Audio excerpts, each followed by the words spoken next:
নমস্কার, আমি অমিত। সবাইকে হ্যাপি নিউ ইয়ার। সারাটা বছর সবার খুব ভালো কাটুক। আমাদের অলৌকিক দূর দূরান্তে প্রান্তে প্রান্তে পৌঁছে যাক, সময়ের কাছে এইটুকুই প্রার্থনা।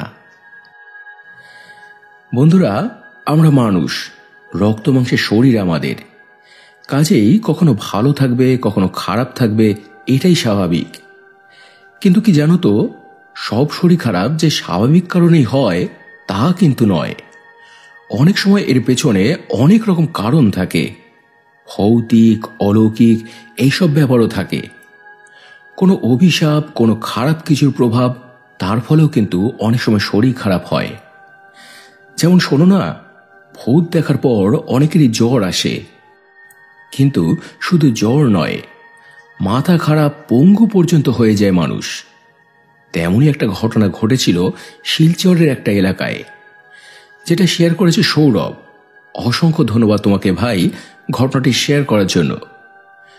পাশাপাশি বন্ধুরা, তোমাদের বলি, নিত্য নতুন এমন অলৌকিক, দৈবিক ও ভৌতিক ঘটনা শোনার জন্য লাইক, শেয়ার ও সাবস্ক্রাইব করে অলৌকিকের পাশে থেকো। কারণ প্রতি সপ্তাহের মঙ্গলবার ও শনিবার এমন দুর্দান্ত দুর্দান্ত ঘটনা এখানে কিন্তু আসতেই থাকে। এবারে শুরু হচ্ছে আজকের প্রথম নিবেদন। মানা না মানা নিজের কাছে, লোকের মাঝে লুকিয়ে আছে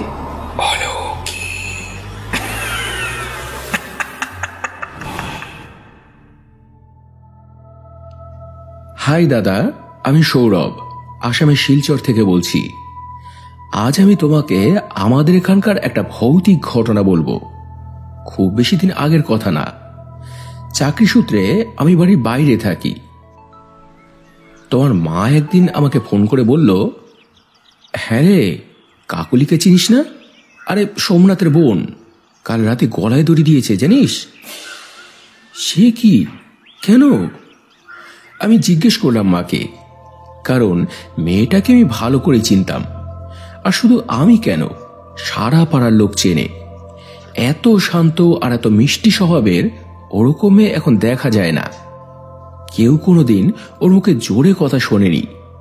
সেই মেয়ে হঠাৎ কেন আত্মহত্যা করলো? মা তখন আমাকে যা বলল, যে ওর নাকি একটা ছেলের সঙ্গে ভালোবাসা ছিল কিছুদিন। বাড়ির কেউ সেটা জানতো না। যখন জানতে পারে, তারপর থেকে ওকে বাড়ি থেকে চাপ দিচ্ছিল অন্যত্র বিয়ে করার জন্য। এদিকে আবার ছেলেটাও বাড়ির চাপে পড়ে সেসব দিয়ে অন্য একটা মেয়েকে বিয়ে করে। এই ব্যাপারটাই কাকলি মানতে পারেনি।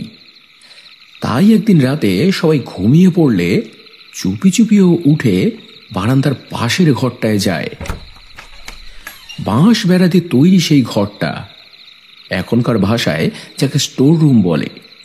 সেই ঘরে চালের একটা বাঁশের সঙ্গে গলায় দড়ি দেয় ও। সকালে উঠে বাড়ির লোকেরা দেখে যে বেলা হয়ে যায়, অথচ কাকুলি ওঠে না। দরজা পেটায়, কড়া নাড়ে, কিন্তু ওর কোনো সাড়া শব্দ নেই। তখন ওনারা ওর ঘরে ঢুকে দেখে যে ঘর খালি, কাকুলি ঘরে নেই। তারপর খোঁজ খোঁজ শেষ অবধি বারান্দার পাশের ওই ঘরটা ভেতর থেকে বন্ধ দেখে তারা। তখন ওনাদের কেমন যেন সন্দেহ হয়। তারপর উকি দিয়ে দেখে গলায় ফাঁস লাগিয়ে ঝুলছে কাকলির নিথর দেহটা। তারপর তাই নিয়ে অনেক কাণ্ড, হইচই, হুলস্থুল, লোকজন, পুলিশ আসে, জেরা করে, অনেক কিছু। যদিও সেসব বলতে গেলে ঘটনা অন্য লাইনে চলে যাবে, তাই যেটা এখানে বলার, যে কাকুলি মারা যাওয়ার পরেও কিন্তু সবকিছু একেবারে শেষ হয়ে যায়নি। তার খেসারত দিতে হয়েছিল আমারই এক বান্ধবীর দাদাকে। পাশের বাড়ি থাকে ছেলেটা, কাজবাজ করে। তো একদিন ছুটির দিন দেখে ও ভাবে বাড়ির সামনে ড্রেনটা বেশ ময়লা হয়েছে, একটু পরিষ্কার করবে। ঠিকমতো জল পাস হয় না, নোংরা আটকে দুর্গন্ধ বের হয়। তো দুপুরবেলায় ও স্নান করার আগে সেই নর্দমাটা পরিষ্কার করতে যায়। ওখানে একটা বাঁশ পড়েছিল। ওই বাঁশের ওপর দাঁড়িয়ে ও ড্রেনটা পরিষ্কার করতে লাগে। ওটা কোন বাঁশ ছিল জানো? যে বাঁশের সঙ্গে ফাঁস লাগিয়ে কাকলি মারা গিয়েছিল, সেই বাঁশ। সাধারণত এরকম অপমৃত্যু মারা গেলে লোকেরা তার জিনিসপত্র সব পুড়িয়ে ফেলে। যে ঘরে কাকলি মারা গিয়েছিল সেই ঘরটাও এরপরে ভেঙে ফেলা হয়, কিন্তু সেটা না পুড়িয়ে সেই বাঁশ বেড়াগুলোকে এক জায়গায় ফেলে দিয়েছিল তারা। সেখান থেকেই ওই বাঁশটা ড্রেনে পড়ে ওই জায়গায় আটকে গিয়েছিল। তার উপর ভর করে একদিন একজন ঝুলেছিল, আজ আর একজনের ভর পড়েছে। কাজেই এত সহজে কি সে আর তাকে ছাড়ে? কাজেই এরপর যে ঘটনাটা ঘটল, যে দাদা বাড়িতে ঢোকার পর ও শরীরটা কেমন খারাপ করতে লাগে, বারান্দার মধ্যে বসে পড়েও। খুব মাথা যন্ত্রণা, গলাটা শুকিয়ে আসছে। ও তখন ওর বউকে ডেকে বলে, কি গো শুনছো, আমায় একটু জল দাও না গো, শরীরটা কেমন যেন খারাপ খারাপ লাগছে। বউটা তখন দৌড়ে এক গ্লাস জল নিয়ে আসে, বলে, কি হয়েছে গো, ঘরে গিয়ে না হয় একটু শো, পরে স্নান করবে। কিন্তু ও যেই উঠে দাঁড়ায়, ওর হাত পা তখন কাঁপতে লাগে, মাথা ঘোরাতে থাকে। তখন ও ওখানেই মাথা ঘুরিয়ে পড়ে যায়। তারপর সঙ্গে সঙ্গে ওকে তখন শিলচর মেডিকেলে নিয়ে যাওয়া হয়। ডাক্তাররা পরীক্ষা নিরীক্ষা করলেন, কিছুদিন ভর্তি রেখে উপযুক্ত ট্রিটমেন্ট করলেন। কিন্তু দেখা গেল যে কাজ তেমন কিছু হলো না। একরকম প্রতিবন্ধী বিছানা শয্যা হয়ে গেল ছেলেটা। তারই সঙ্গে আরো একটা ব্যাপার দেখা গেল, ছেলেটা মাঝে মাঝেই যেন কেমন একটু করে, কেমন করে যেন তাকায়, কেমন যেন আওয়াজ করে, বিড়বিড় করে কি যেন বলে। কেউ কিছু বুঝতে পারে না, কিন্তু ওকে দেখে অনেকেই ভয় পেয়ে যায়। এসব দেখে গ্রামের লোকেরা তখন নানান রকম কথা বলতে থাকে। ভর দুপুরবেলা ছেলেটা নর্দমা পরিষ্কার করতে গেছে, ওটা কি ভালো জায়গা? রত্নার মেয়েটা ওখানে কি দেখে ভয় পেয়েছিল না সেদিন? কিন্তু সমস্যাটা হলো, তেমন যদি কিছু হয়েও থাকে তো যাবে কার কাছে? মন্দিরের যিনি পুরোহিত ছিলেন তিনি এসব জানতেন, কিন্তু তিনি গত অক্টোবরে গত হয়েছেন। তখন ওখানকারই একজন লোক একজন হুজুরের কথা বললেন, তিনি নাকি জিন পোষেন। এসব ব্যাপারে উনি সিদ্ধহস্ত। অগত্যা এরপর ওনার কাছে নিয়ে যাওয়া হলো ওকে। উনি তখন সেই জিনের সাহায্য নিলেন। ডেকেছিস কেন আমাকে? কি জানতে চাস? সেই জিনের থেকে এরপর সংবাদ নিয়ে উনি যা বললেন তার রীতিমতো চমকে দেওয়ার মতো। বললেন, ঘটনাটা যেখানে ঘটেছে জায়গাটা একদমই ভালো না। ওখানে একটা দুটো নয়, মোট 5টা আত্মা রয়েছে। সদ্য আপনাদের ওখানে কেউ গলায় দড়ি দিয়ে মারা গেছে? ওনারা বললেন, হ্যাঁ, ওই তো কাকলি নামের একটা মেয়ে। উনি বললেন, সেও আছে তাদের মধ্যে। তার আগেও একজন ফাঁস লাগিয়ে মরেছিল দেখছি। ওনারা বললেন, তার আগে?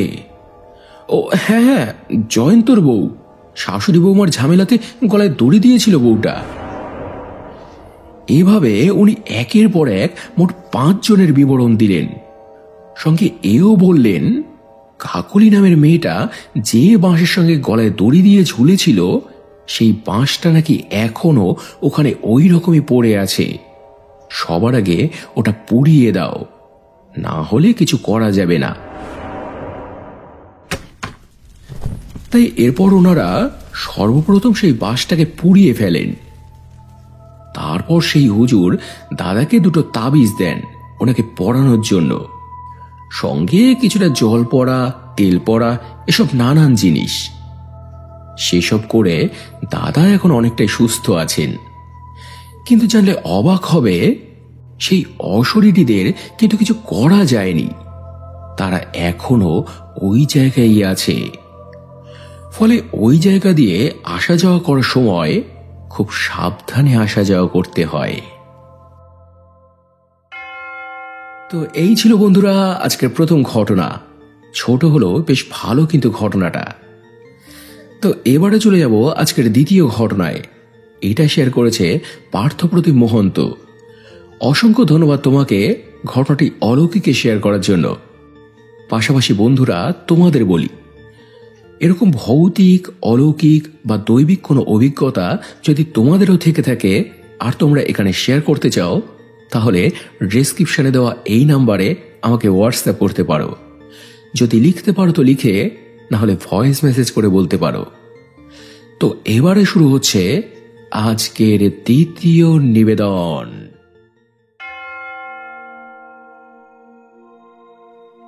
হ্যালো দাদা, আমি পার্থপ্রতিম মহন্ত, আসামের গুয়াহাটিতে থাকি।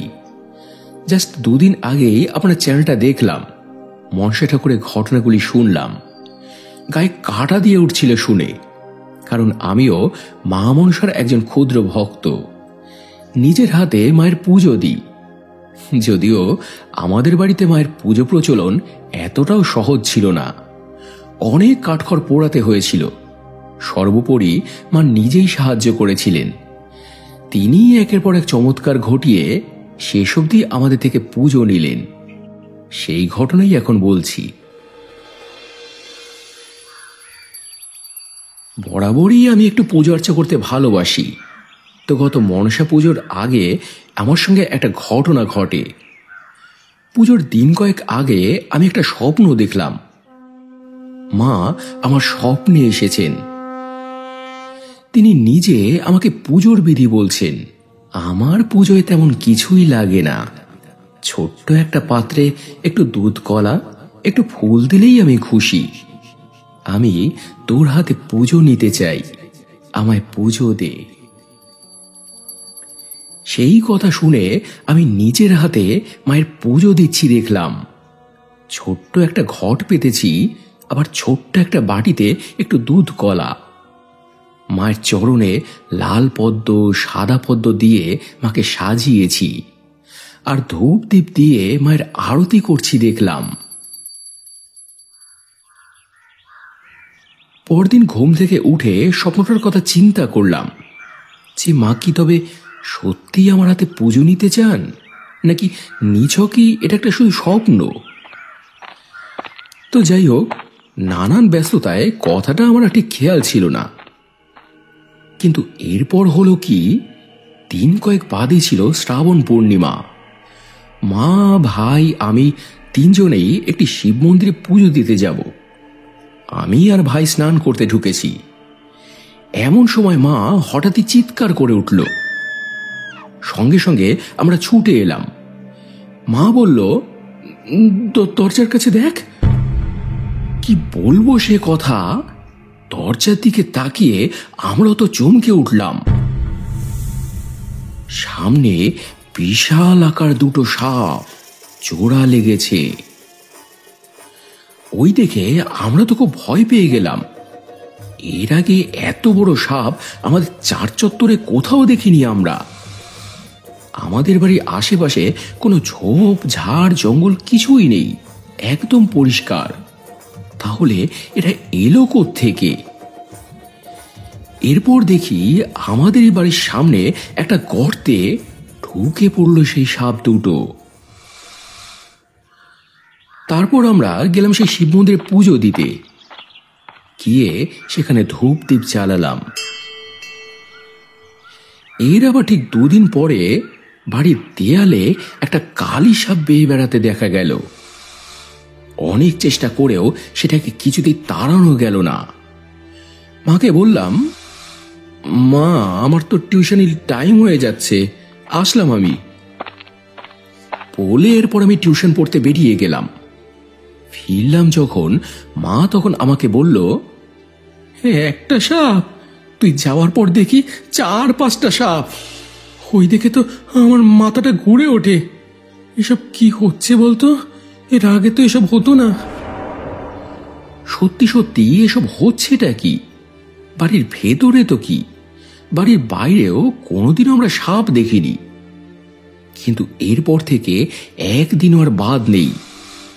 রোজই কোথাও না কোথাও এরপর সাপ দেখা যায়। বাড়িতে এত সাপের আনাগোনা বেড়েছিল যে ভয়ে মায়ের শরীর পর্যন্ত খারাপ হয়ে গিয়েছিল। সারাটা দিন ঘরের দরজা জানলা বন্ধ করে রাখতো মা। আবার একদিন আমি কলেজে গিয়েছিলাম, ফিরে এসে দেখি কাঁদো কাঁদো মুখ করে মা বসে আছে। জিজ্ঞেস করলাম, মা কি হয়েছে? মা তখন প্রায় কান্না সুরে আমাকে বলল, সারাটা দিন ঘরের বারান্দায় ওই জায়গায় একটা সাপ বসেছিল রে। রান্না বান্না ঘরের কাজ কিচ্ছু করতে পারিনি। মায়ের এই অবস্থা দেখে সত্যি সত্যি আমার খুব কষ্ট হলো। যতই কারো কোনো ক্ষতি না করুক, দেখলে তো ভয় করে, কিন্তু কিছুদিন ধরে কেন এরকম হচ্ছে আমি চিন্তা করতে লাগলাম। তখন আমার স্মরণে এলো সেই রাতে সেই স্বপ্নটার কথা। মা মনসা হয়তো তাহলে সত্যি সত্যি আমার হাতে পুজো চান। ওটা তার মানে শুধু একটা স্বপ্ন ছিল না। তখন আমি মাকে সেই স্বপ্নটার কথা জানালাম। শুনে তো মা ভয় পেয়ে গেল, বলল, না না, বাড়িতে পুজো হবে না, মন্দিরে কি না হয় দুধ কলা দিয়ে আসবো, বাড়িতে পুজো দিতে পারবো না। সেই রাতে আমি আবার একটা স্বপ্ন দেখি। এবার দেখি আমি মা দুজনেই মনসা পুজোর বাজার করছি। দোকান থেকে মা একটা ঘট কিনছে। আমি মাকে জিজ্ঞেস করলাম, মা কি করবে ঘট দিয়ে?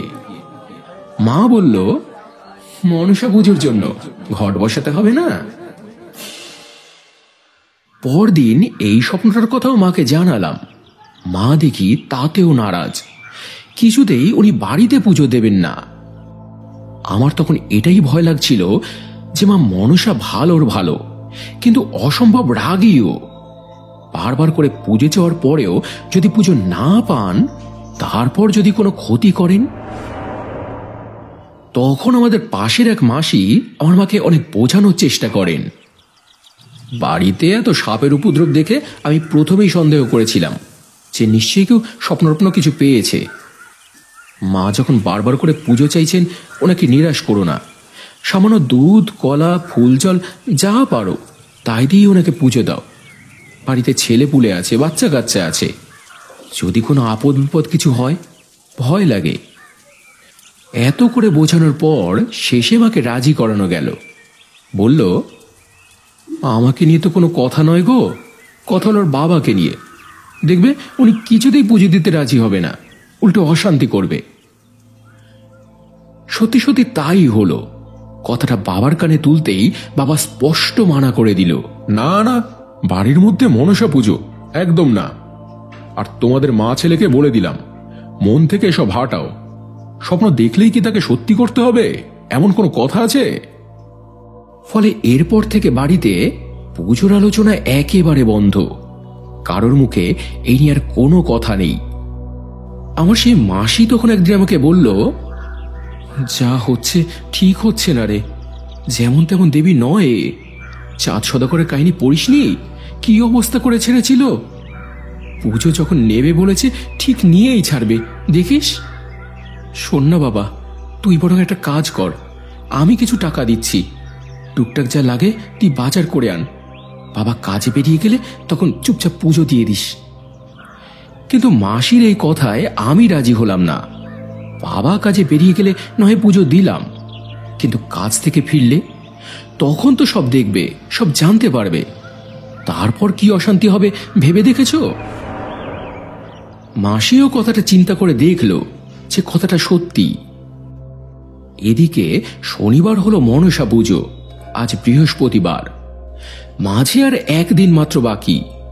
কি করব, কি হবে আমি তো কিছু বুঝতে পারছিলাম না। মা মনসাকে তখন বললাম, মা তুমি কি সত্যি সত্যি পুজো চাও? যদি চাও তাহলে তার সময় নেই। আমি তো অনেক রকম চেষ্টা করেও ব্যর্থ। যদি তোমার পুজো নিতেই হয় তাহলে যে করে হোক বাবাকে রাজি করাও, কারণ আমার তো সেই সামর্থ্য সেই শক্তি নেই মা যে বাবার উপরে উঠে আমি তোমায় পুজো দেব। কিছু একটা করো মা, কিছু একটা করো। তো পরদিন আমি যখন কলেজে যাব, মা তখন আমাকে বলল, এই বাবু শোন না, গতকাল রাতে জানিস আমার সঙ্গে একটা ব্যাপার হয়েছে। সারাটা রাত আমি মা মনসার স্বপ্ন দেখেছি। মা পুজো চাইছে, 5টা প্রদীপ, দুধ, কলা, রক্তজবা এসব দিতে বলছে। কি করি আমি তো কিছু বুঝতে পারছি না। বলের পরে মা মায়ের থেকে কিছু টাকা আমাকে দিল, আর সেই মাসিও কিছু টাকা দিল। বলল যে যা, কলেজ থেকে ফেরার পথে টুকটাক যা বাজার লাগে নিয়ে আয়। হ্যাঁ, মায়ের এই মহিমা দেখে আমি তো পুরো অবাক। মা চাইলে কি না করতে পারে। যদিও আমি যে মাকে অনুরোধ করেছিলাম কিছু একটা করতে, আর মা তারই যে লীলা খেলা দেখাচ্ছেন সে কথা তখনও জানাইনি। তো এরপরে ওই দিনই বাজার থেকে মায়ের জন্য ফুল, ফল, মালা, ঘট আর মায়ের একটা খুব সুন্দর ফটো কিনলাম। অল্প অল্প করতে করতেও এত জিনিস কেনা হয়ে গেল যে আনবো কি করে? কলেজের ওইটুকু ব্যাগে কি আর অত কিছু ধরে? তখন আবারও একটা চমৎকার হলো। দেখি আমার কলেজের ব্যাগের মধ্যে আরো একটা ব্যাগ। কোত্থেকে এলো, কবে রেখেছিলাম কিছুই মনে করতে পারলাম না। তো যাই হোক, দুটো ব্যাগে এরপরে জিনিসগুলো সব ভাগাভাগি করে আমি বাড়িতে ফিরলাম। বাবা কিন্তু তখনও কিছু জানেন না। ভয় লাগছিল এই ভেবে যে বাড়িতে ফিরে বাবা যখন এসব দেখবে তখন আবার রাগারাগি করে। কিন্তু আশ্চর্যের ব্যাপার হলো, বাবা কাছ থেকে ফিরে যখন সব দেখলো, সব জানতে পারলো, কিছুই বলল না। আমরা তো অবাক হয়ে গেলাম। যে মানুষ কিছুতেই আমাদের পুজো করতে দেবেন না, এসব দেখে কিছুই বললেন না তিনি, নাকি বলতে চেয়েও বলতে পারলেন না।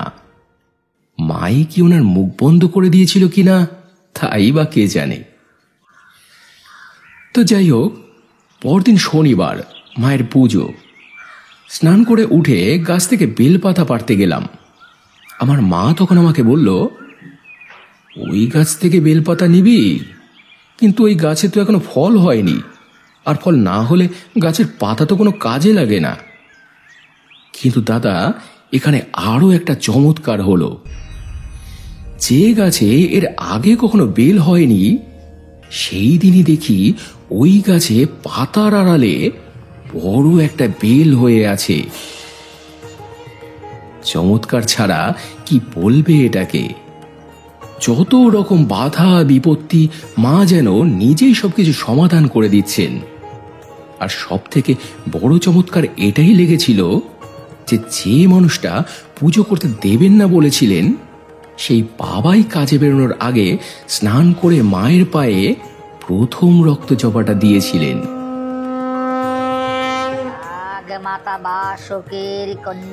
এরপর আমি মায়ের ফটোর সামনে বসে ঘট বসিয়ে ফুলমালা, দুধ কলা দিয়ে পাঁচালি পরে মায়ের পুজো করলাম। তখন আবারও একটা চমৎকার ঘটল। ভুল করে আমি প্রদীপগুলো পূর্ব মুখে না দিয়ে উত্তর মুখে দিয়েছিলাম। হঠাৎই কোত্থেকে ঘরের মধ্যে এরপর একটা দমকা হাওয়া বইল। প্রদীপগুলো উত্তর মুখ থেকে সব পূর্ব মুখে ঘুরে গেল। তার চেয়েও আশ্চর্যের যে এত জোরে বাতাস বইল, আস্ত প্রদীপ ঘুরে গেল, কিন্তু একটাও প্রদীপ নিভল না। কি করে সম্ভব এটা? কোনোভাবেই আমি কোনো যুক্তি মাথায় খেলাতে পারলাম না। আসলে কি, ওনার মহিমা বোধহয় এইরকমই, কোনো যুক্তিতর্কের ধার ধারে না। তাই তো উনি এত মহিমাময়ী। তাই তো সেই দিনের পর থেকে আজ অবধি আর বাড়িতে কোনো সাপও দেখা যায়নি। মা যে সত্যি সত্যি আমাদের পুজো চেয়েছিলেন, এটাই তার আরো একটা প্রমাণ। জয় মা, জয় মা মনসা।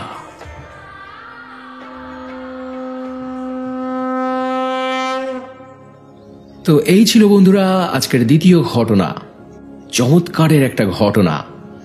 আগামী দিন তোমাদের শোনাবো জমজমাট আরো একটা ইউনিক ঘটনা, এত রক্ত কেন। তো আজকের ঘটনাগুলি তোমাদের কেমন লাগলো কমেন্টে জানিও। যদি ভালো লেগে থাকে তাহলে ফেসবুক, ইনস্টাগ্রাম বা পরিচিত মানুষদের সঙ্গে প্লিজ শেয়ার করে নিও। এবারে গত এপিসোডে মায়াদি লিখেছে, ভাই নতুন বছর অনেক শুভ হোক, ভালো থেকো ভাই। মৌসুমী মুখার্জি লিখেছে, ঘটনাগুলো খুব ভালো লাগে, বিশেষত তোমার কণ্ঠে শোনা। অমিতা জেঠিমা লিখেছেন, 1 জানুয়ারি দারুণ একটা ঘটনা শোনালে, আশীর্বাদ করি অনেক বড় হবে। মনিকা বিশ্বাস লিখেছে, সত্যি ঘটনাটা খুব খুব খুব ভালো লাগলো। সৌরভ বার লিখেছে, দারুণ ঘটনা। অন্বেষা লিখেছে, আমি বোঝাতে পারবো না আমি তোমার পাগল। থ্যাংক ইউ সো মাচ দাদা ভাই। আশিস কুমার দে লিখেছে, দুর্দান্ত লাগলো ঘটনাটা। অমিতাভ দে লিখেছে, ঘটনাটা আগে হিন্দি ভার্সনে শুনেছি, বাট তোমার বলার ভঙ্গিটাও ভালো লাগলো। গীতা দি লিখেছে, হ্যাঁ ভাই নতুন বছর আসছে, তোমাকে অনেক অনেক আশীর্বাদ করছি। তো এছাড়াও আরও কমেন্ট করেছ সৌরভ রয়, সৌভিক খাড়া, সুপ্রিয়া দাস, অর্কপূর্ণ নস্কর, সোহিনী বক্সি, গোপাল, সুদেশা সিংহা রয়, পায়েল কুণ্ডু, এমডি মঞ্জু, মিঠুন পাল, বিজয় রয়, অভি স্টুডিও, স্নেহা, দামিনী পাল, দেবপ্রসাদ মুখার্জি, চন্দন, সুপর্ণা ঘোষ, স্বপ্না বাজাল, অজন্তা হোড়ে, বিনয় মাইতি, কাকলি পাত্র, সৌমেন চক্রবর্তী, অপূর্পা ফ্যামিলি, সরস্বতী হালদার সহ অসংখ্য অসংখ্য প্রিয় বন্ধুরা, তোমাদের প্রত্যেককেই অসংখ্য অসংখ্য ধন্যবাদ আর বুক ভরা ভালোবাসা জানিয়ে আজকের এপিসোড এখানে শেষ করছি বন্ধুরা। আবার দেখা হবে মঙ্গলবার আরও একটা জমজমাট অলৌকিক এপিসোড নিয়ে। সবাই খুব ভালো থেকো এবং ভালোবাসা নিও। ধন্যবাদ।